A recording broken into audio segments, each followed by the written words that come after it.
Hello and welcome back to Native Cafe Madridista. This is where I speak about European football and specifically Real Madrid.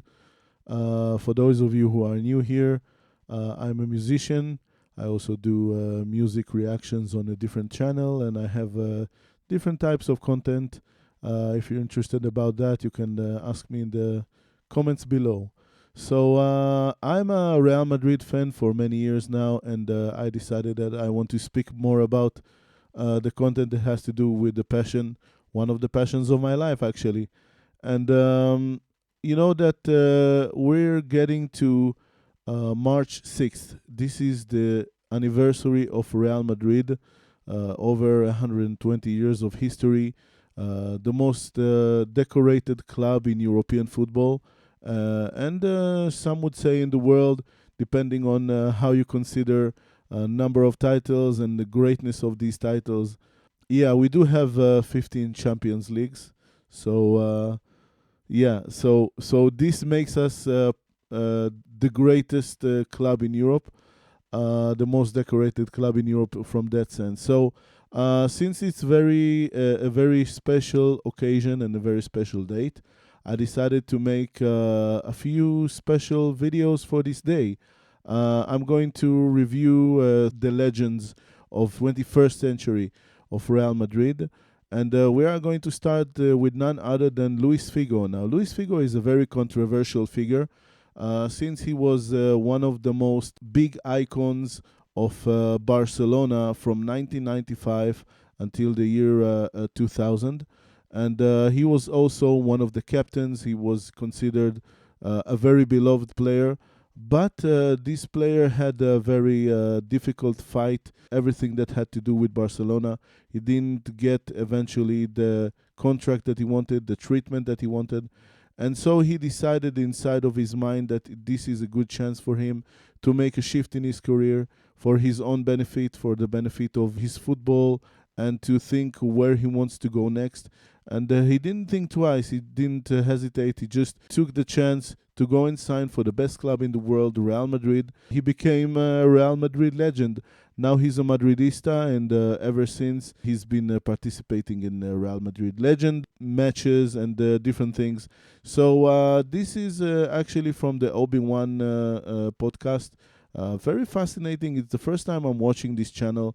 Go ahead and check out the original. I'm not a substitute. Whatever I do is to react and to learn together with you. We are the Nativator family now. All right, so without further ado, this is part one of two.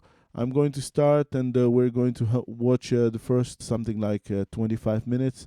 Then the other video that is going to upload is going to contain the second part of my reaction to this interview. And yeah, let's start. Since we launched the podcast, I've been chasing it, but finally here we are. And it's a pleasure to have you on the Obi-Wan podcast, Luis Figo. Thank you, my friends. When you played with him in 2004. No, he plays with me. Not He with plays with you. Exactly. That's true. The records. He was Luis Figo by then, and the Cristiano angle that just you have started to out. Always be better and win, be competitive. I think what is the history of football in then. No words. I think. Oh my God! In that time, he was so superior of everyone that he couldn't. Right. He didn't need to train. Wow. Because it was all talent. That time I was talking with Benitez. He was in Liverpool. Okay. But in the end, nothing happened. It's the destiny.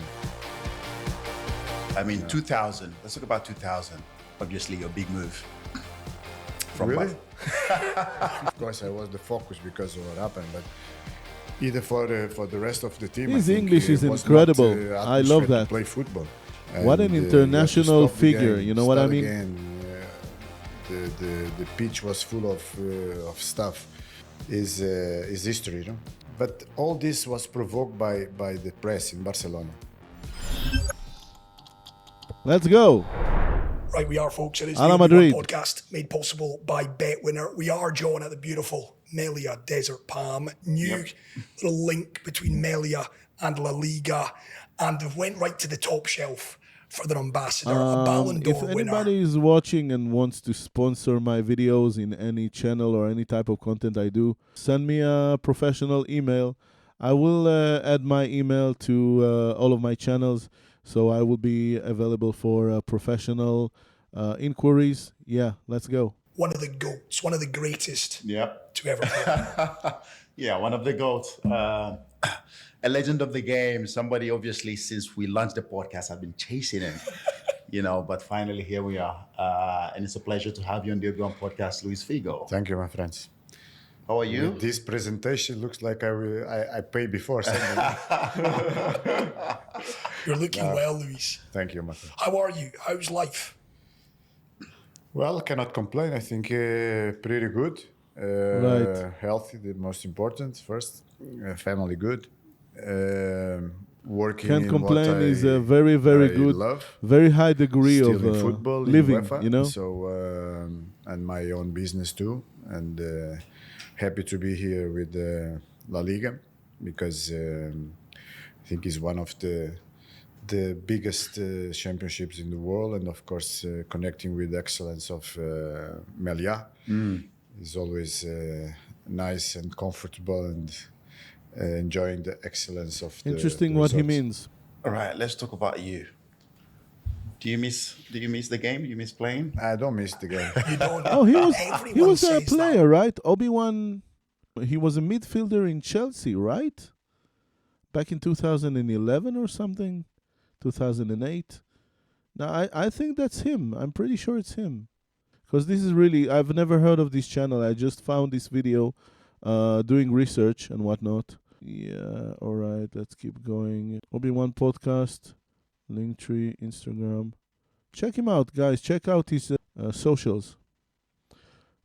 Exclusive interview with Carlo Ancelotti, yeah. Obi-Wan Podcast featuring Jose Mourinho, Eden Hazard, John Terry, Frank Lampard. Oh my God. The legends, huh? All right, let's keep going. I'm pretty sure that's him. why. Everyone. Everyone says. John the same. I hear He wasn't everyone bad. say, He I wasn't miss a lot. elite level, but he wasn't bad as a Everyone we midfielder. interview, Luis says the He same. wasn't No, Luis Figo. Don't miss him. No, well, let me explain. I don't miss. I don't miss because I'm realistic. Because why? First of all, he played like he was almost 40. We don't remember that because he was in Inter, and then in the last season or something, he became like more of a bench player. But at 37, he was a very significant player for Inter, winning championship after championship after championship. And if he had played 1 or 2 seasons more, he would have won the treble, which would have made him even a bigger legend. It would have been like another. It's like Xavi before leaving Barcelona, winning the treble with Barcelona in 2015, you know. He is one of the greatest that has ever played on the right flank. I mean, he was so dangerous, you know. His crosses, the way that he would shoot the ball from places that were unpredictable. And it was a different game back then. It wasn't a game of scoring 20 goals every season and with 4-3-3. It was a 4-4-2 with 2 strikers and 2 players on the sides, with 2 defensive midfielders building up the game. And the right midfielders, one on the right and one on the left, were the most important players creating the game. There were half number 10s and whatnot. So, and by the way, in Barcelona, he played in the middle a lot. And I think also later years, when he didn't want to play on the flank too much, he played more in the middle, behind the striker, also in Inter. So, very illustrious career. 3 major teams, and he was winning championships and being very, very dominant in each and every one of them. Again, playing until he was 38 or 39. So of course he doesn't like he has done everything that he could have, you know, as far as football is going, and he's still playing legend football today. Doesn't change nothing if I miss it, no? And I finished my career very tired, physically and mental. So I think that was the reason that I didn't miss suddenly when I retired done, the football, because I was really mentally and physically retired so long career. And right now, okay, if I see like a fantastic game, Champions League or a Clasico, of course I wanted to play, but and I wanted to be eternal, play until 40 or 45 or whatever. Go But Figo. realistically, no. The life change. Before we were training with 25. Now I used to train alone. You know, so that is the difference too. Yeah. So, but missing like traveling. I miss what is like The dressing to be room. in dressing Yeah, room with yeah, my yeah. with my teammates and The experience traveling, around the game. atmosphere. But not the Interesting. stress and the pressure anymore. I've never heard this from an Yeah, he can ex-player still move, though. before. I mean, I mean, sometimes when you play, a couple of times we play Legends game, he's still, he try, still I looks try. clean. Still got He's it, still, and he still try. wants to win. He wants to win all the time. That This is looks like always a very in your fun, body, you know, place when you are to competitive. listen you to always interviews. Want to, They're to really win. cool, Either you know? when I play They're really like ping laid pong back, with my daughters, letting the I wanted person to kill them. speak. So I love that. this is in the blood, you know. one thing that John and I were talking about, you need to put this to bed because a lot of fans of the Premier League, Luis Figo never made it to English football. Right. Manchester City in the mid 90s, what is the story there? And now John is Oh one my of few God, people no. to turn down Come Sir on. Alex Ferguson. Yeah. Is it true that you turned down Sir Alex Ferguson? No. I never had by circumstances. Of course, I play in Spain, the best clubs in the world, and by circumstances, I never had the chance to play in Premier in that period because I left very young from Sporting with 21. But it's real that when I moved from Madrid In Sporting, he Inter, was incredible. I He was like talking with half English Ronaldo Premier Nazario, you club. know what I mean? But that A lot of time- great movement, a lot of goals, just a very talented attacking player that could play maybe even a striker as well. He was he was the force of nature, you know, when he was young. And you could see this in his football, and he brought that later to Barcelona. What an incredible player, the player of the year in Spain, and a number of times, I believe.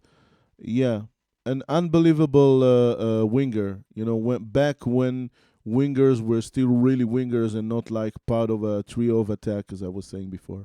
they took too long to decide, and I had a meeting with. I miss that. I miss the players that are just coming from the sides, creating different situations, opening more for.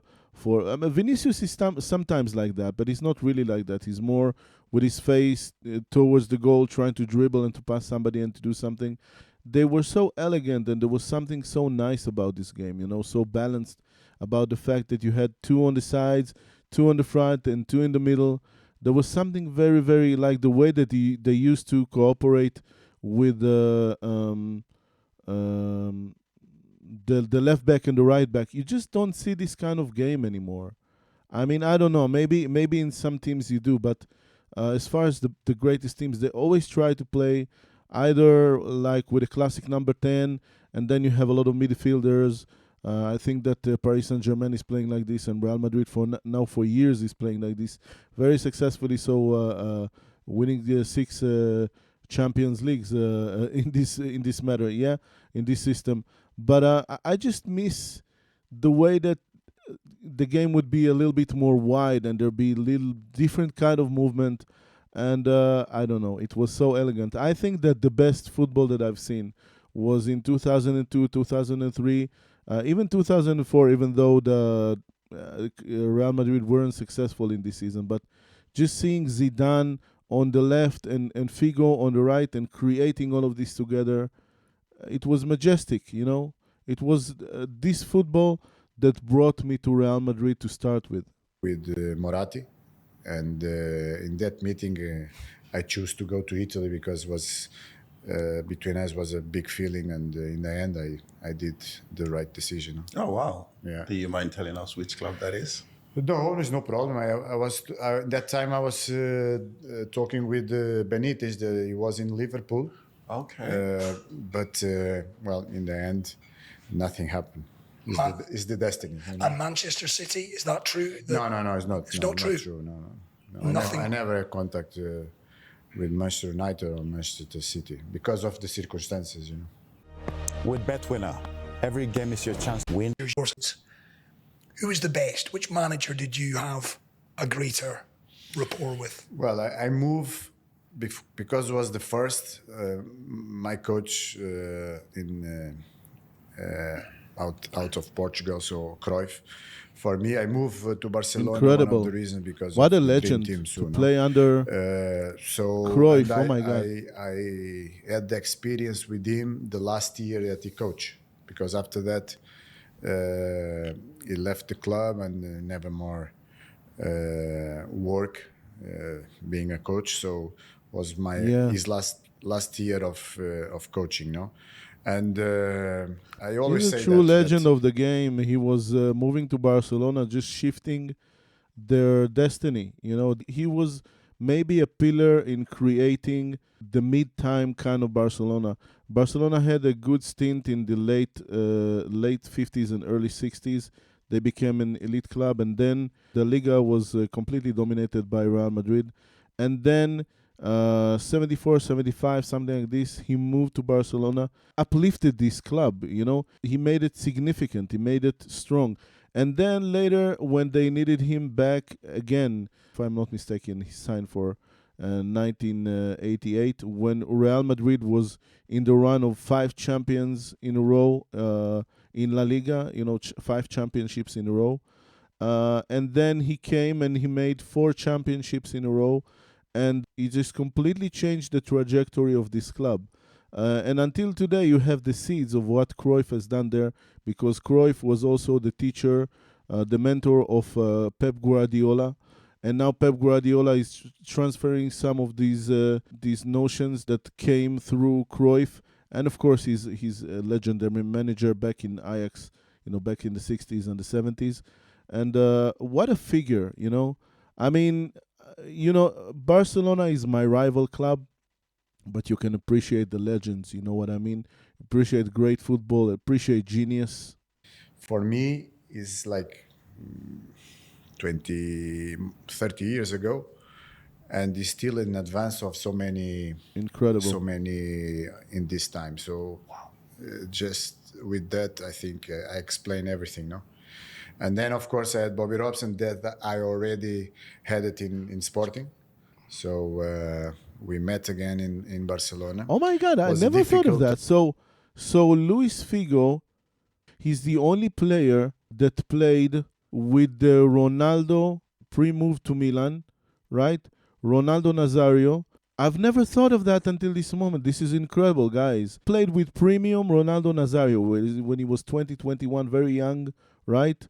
I need to see the passes. Maybe he gave him incredible assists. I don't know. I've never watched this, so we'll be watching maybe a little bit of clips of Ronaldo Nazario Prime. And then after the injuries, after the 3 years injuries in Inter, which he would go to play later on in his career when leaving Real Madrid, they played together in Real Madrid again. So they had this partnership even before in Barcelona, which it never occurred to me before. Guys, this is incredible. Transition for him because the club. This is what I love. I love like thinking and learning and just getting to these incredible moments on air together with you guys. That's, I mean, what a unique experience. Who would have, because you know that Barcelona is the biggest rival for Real Madrid. And there has been decades now that there hasn't been like a move like this, like Figo, you know. Yeah. I came since many years with Cruyff, with the philosophy of football, and what is or was Cruyff for the club. So for Bobby was difficult, but we could win some titles. Was in that time was like Cup of the Cup. That's right. And Copa del Rey. Copa das Copas. Okay. What is now Europa League. Yeah. Oh. Yeah. And after came Van Gaal, another Dutch. But I have a big respect, admiration for Van Gaal. Everyone talks about his character. Yeah, people say he's crazy. Yeah, what do you make of But him? I tell you, he's a person that you That's can so argue. direct. Either if He's he just have crazy, a strong dude. personality and is very professional, and I he mean, was he very brought both success to Barcelona, but then he brought them a lot of failure. There was this history of coaches that were after the other. They were all Dutch. Later, it was okay. I'll remember his name, but he was playing in Milan of late 80s and early 90s and so on. And he became the coach for Barcelona, and he started out really good, and then he became like miserably losing at the end of his stint there. And then, of course, came Guardiola. Yeah, Van Gaal has this good period that they were strong, that they were fighting for Champion Leagues, and they were like one of the best teams, and he really managed to create something great there, like a great kind of squad and everything, and really, really great Dutch players. I mean, incredible Dutch players back then in the early 2000s. But then at around 2002, 2003, just failed miserably, and the team had to go through transition after everything that had happened with Van Gaal there at the end. strict in some circumstances, but I think was one of the best coaches I had. And even if I have a lot of arguments with him. What would you say about? I think that the best football that he played and the best football scene was under. I almost said Vanderlei Luxemburgo. No, not Vanderlei Luxemburgo. Let's not go back to that. Vicente del Bosque. Just a natural talent in coaching. And I wish we could have seen him go back to Real Madrid again, because Real Madrid did have in the past few years coaches that left and then came back, and now there was all these rumors about Mourinho, which I think is ridiculous. I don't think that Mourinho would ever train a club in the level of Real Madrid ever again. Just to see Vicente del Bosque go back, I think he's retired now, but go back and have another stint of a few years with Real Madrid, maybe winning another Champions League and creating something new in the modern football that was maybe a little bit similar to this incredible, unbelievable football they had back then. Oh my God, the football. Wow. So interesting. Will he say something about him? Because I play in the white wing, and you always wanted that I play out of the pitch, always, very wide. Yeah.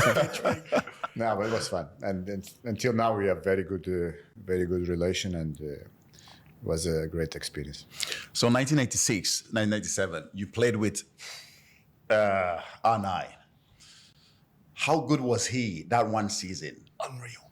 In Barcelona. I mean, he was tearing people apart, and you got to play with him in that team. How good was he? Ronaldo? That time? Yeah. Ronaldo. Wow. In Barcelona. Ronaldo that time, he was... Everybody call him injuries. R9, and he doesn't even know what they're talking about. Are you talking about Ronaldo? And maybe he doesn't say Ronaldo Nazario, because for him, Cristiano Ronaldo is Cristiano Ronaldo, and Ronaldo is just Ronaldo. And back in 1998, 2000, he was really considered like the biggest talent, just until his injuries, which are sad, but they've already became a part of the myth that is Ronaldo Nazario, He was and all his very legacy. thin, like in the best An moment incredible when he came player, an from incredible striker. PSV Eindhoven. Yeah. And no words. I think in that time he was so superior of everyone that he didn't need to train, Wow. because it was all talent, and he was fast, strong, technically. I think Brazilian, like Ronaldinho and all these top players. But it was amazing to see. Yeah, each training session and the games. I remember one game against Valencia that almost in the end of the game that he scores since the midfield with the ball. that he was in the floor. He come up and he dribble, and he scored. And almost in the end of the game, he says, "What is this? This is a Superman." Like, no, it was amazing. And Yeah. We need to see well, clips. I think You know, everyone had ever since I saw a little bit of clips, like I didn't get to watch football back then. I was, my mind was in different things back in the late 90s. But I'm going to check here in the channel some of his clips and to check out his football. And yeah, we'll be exploring his career. He was incredible, undoubtedly. And of course, I think that the peak of his career really was the World Cup in 2002, of course. Yeah, the peak of his career was 2002, the World Cup, and he was incredible, very, very decisive there, and just after all the injuries, it wasn't even sure that he would play there, and then he came and scored 8 goals, becoming so decisive, just taking the World Cup. Of course, he had the help of other players, but I mean that's his greatest moment in his career. the chance to enjoy we more because we train every day and we are teammates and friends. So since that we had always a very impressive relationship. Yeah. I'm always amazed by him because, Lewis, we had the Ronaldo before 98 and what happened in the World Cup final, as you said, stick thin, could dribble, could do it all. And then we had the Ronaldo post 98, Real Madrid, a little bit different, but he was still so effective. When I think of his finishing, side netting, he was incredible. How did he change in front of your eyes? Well, physically it changed, of course, and I think the injuries made him to suffer a lot, and he lost some years that I think in his age was to be the best of the best always. But I think he showed that he came back and he worked a lot, he sacrificed. Of course, the body changed, but the quality was there. So either when he came to Real Madrid, first game he scored, I don't know, 2-3 goals. So was Right. And for me, that I had the chance to see close, I think is the player and the striker that with best definition in front of the goal. It's like I never saw one player like that so easily to score. He was that Amazing. Yeah, he was that good. I mean, 2000. Let's talk about 2000. Obviously, your big move. From Really? good. I remember it. The Lewis. one that everybody You remembers. have to watch my documentary, my friend.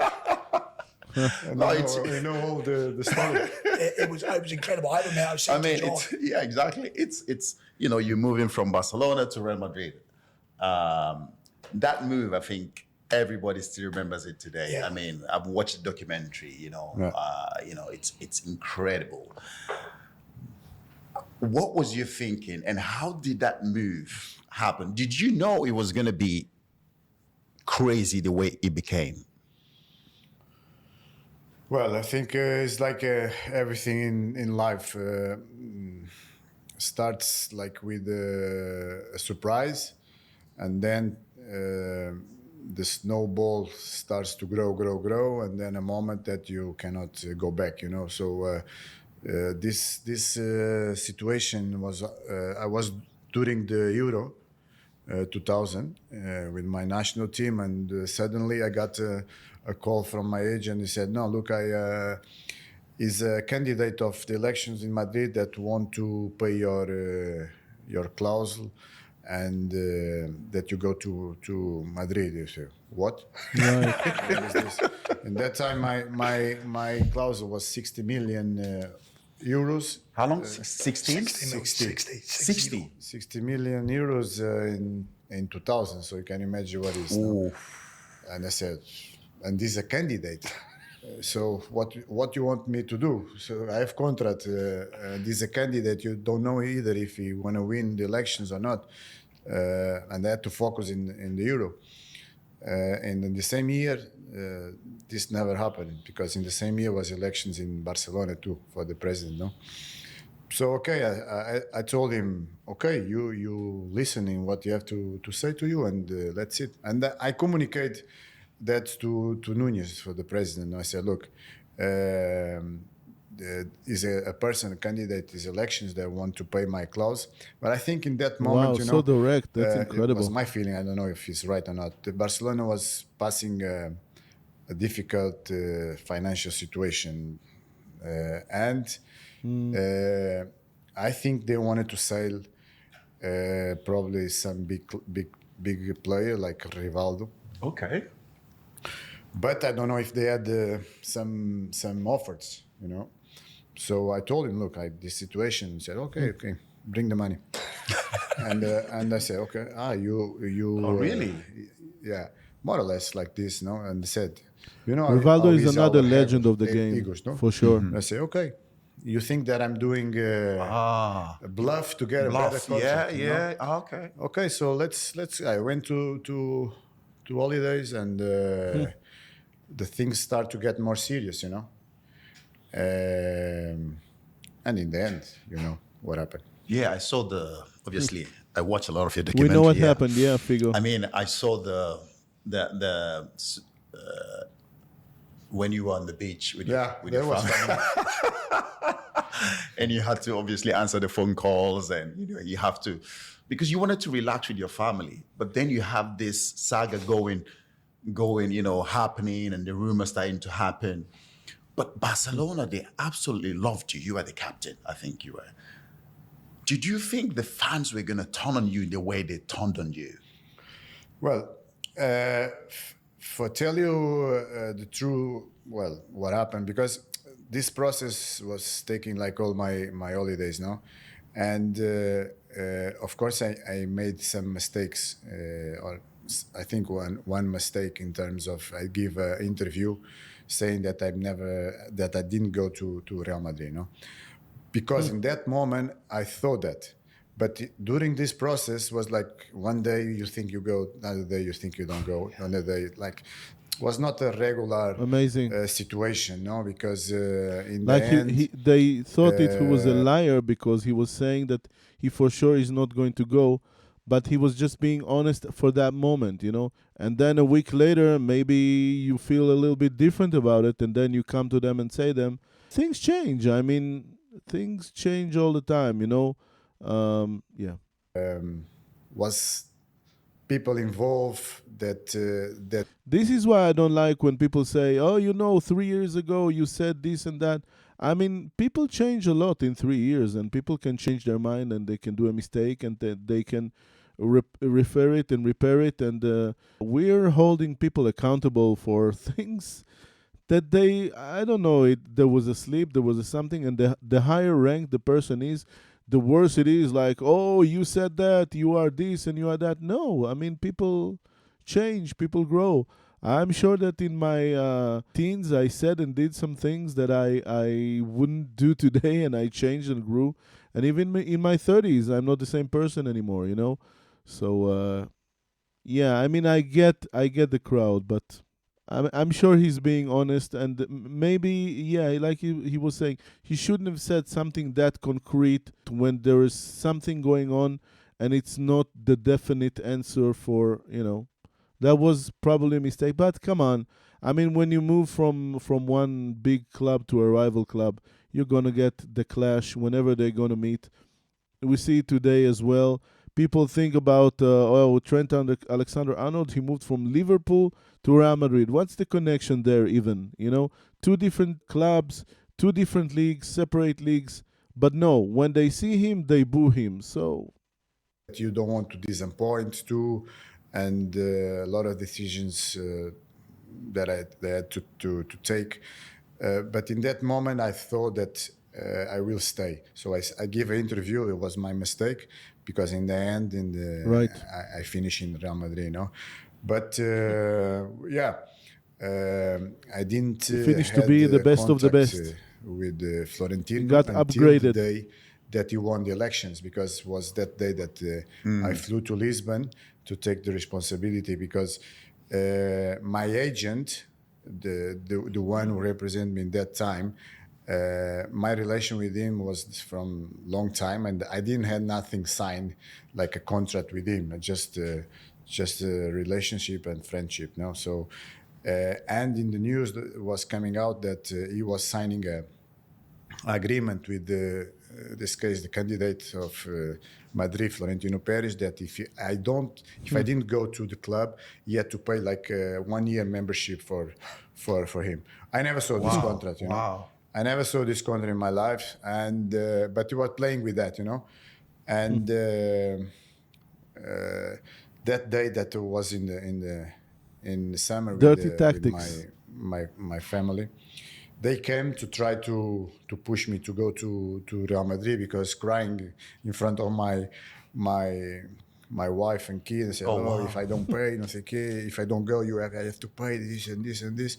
So your agent, the guy was telling you this. Your agent, because I never saw the contract. You never saw it, but yeah. it was a little bit to sensibilize me and of the situation. So I flew to Lisbon when he won the elections. And it was the first time I met Florentino because I never saw him before. We went to the office of my agent, and I met them. We talked until late. My wife and kid was in Sardinia at that time, and until I decided to go to Real Madrid, you know. And I called to my wife and said, "Look, we go. Okay, we go. Support you, of course. Blah blah blah."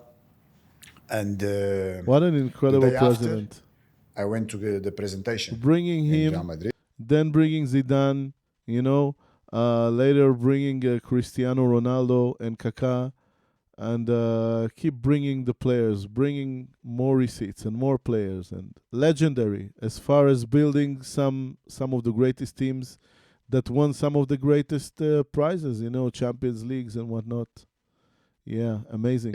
And since that, my life changed. And your life changed. And I've got to ask. I adore Luis Figo. How crazy was it, Luis? Your wife, you said that she said, okay, I will support you. Could you have ever envisaged the craziness? I was a young boy. I was in Tenerife, 13 years of age. And there was grown men. We were around I still remember it. Little television. We're around it. Figo 10, you and Florentino.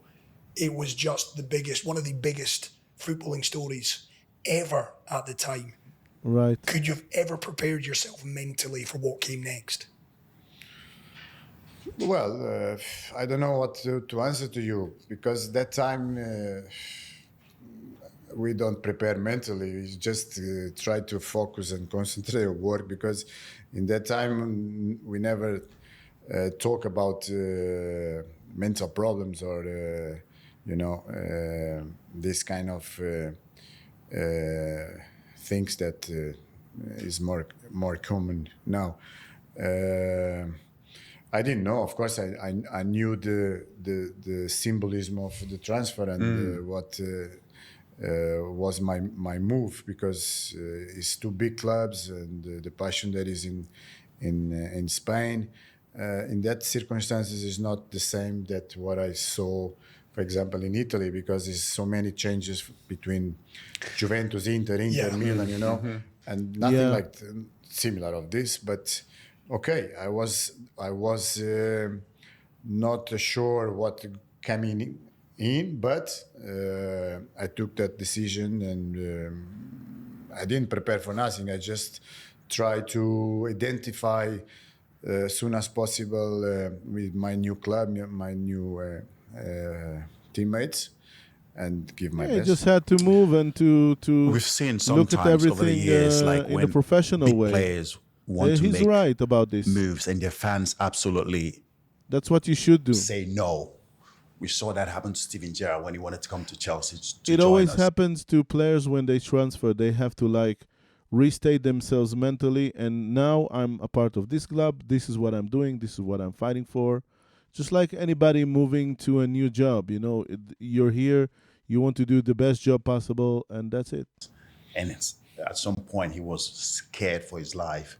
Were you at any point scared of your safety, when you were living in Barcelona? Was That's there an any time incredible somebody, question. maybe a fan, came up to you on the streets, you know, and wanted to have a go at you, or was it just? Well, realistic, no. But of course, in that moment, me and my family, we suffer a lot of threats, no? But what you're going to do? It's like you have to live with that. What I don't really like, you know, in that moment, I didn't like was things that, of course, you couldn't control, and be a little bit concerned about what could happen extra sportive, you know. But all this was provoked by the press in Barcelona. I always say, because the campaign and the news and what was done, not only for my person, for me, if it was only like that, okay, I could hold it and you forget. But directed to my wife and kid. My kid was Wow. 1 year old. 1 year old. And when I came back, of course, I cannot forget this. That was a lot of, I don't know, you say like slow. Banners. Banners. Yeah, banners with the face of my daughter in the stadium. And that is things that, of course, it's a minor, so could not happen, but happened in the end. And nothing happened, you know, regarding that. So, Thank God.